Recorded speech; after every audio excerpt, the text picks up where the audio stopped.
വാഹനങ്ങളിലെ മോഡിഫിക്കേഷനുമായി ബന്ധപ്പെട്ട കർശന നടപടിക്കുള്ള നിർദ്ദേശം നൽകിയിരിക്കുകയാണ് ഹൈക്കോടതി. നിയമലംഘനത്തിന് 5000 രൂപ പിഴ ഈടാക്കണമെന്നാണ് നിർദ്ദേശം. ഒരു വാഹനത്തിൽ ഒന്നിലധികം നിയമലംഘനങ്ങൾ കണ്ടെത്തിയാൽ ഓരോ ലംഘനത്തിനും 5000 രൂപ വീതം പിഴ ഈടാക്കണമെന്നും കോടതി വ്യക്തമാക്കി. അതേസമയം പ്രളയരക്ഷാ പ്രവർത്തനത്തിനായി എത്തിയ വാഹനത്തിന് ആകെ 5000 രൂപ മാത്രം പിഴ ചുമത്തിയ സംഭവത്തിൽ കോടതി അതൃപ്തി രേഖപ്പെടുത്തി. നിയമലംഘനം നടത്തിയ ഥാർ ജീപ്പിന്റെ ചിത്രങ്ങൾ കോടതി പരിശോധിച്ചിരുന്നു.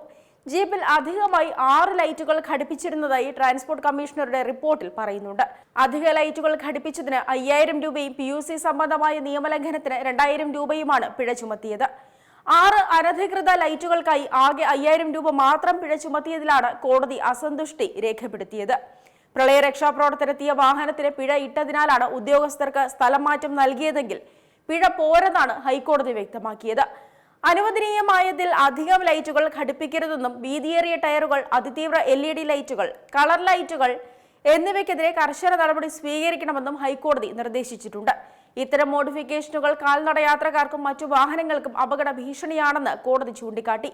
ശബ്ദവും തീയും ഉണ്ടാക്കുന്ന പുകക്കുഴലുകൾക്കും കർശന നിയന്ത്രണം വേണമെന്ന് കോടതി വ്യക്തമാക്കുന്നുണ്ട്.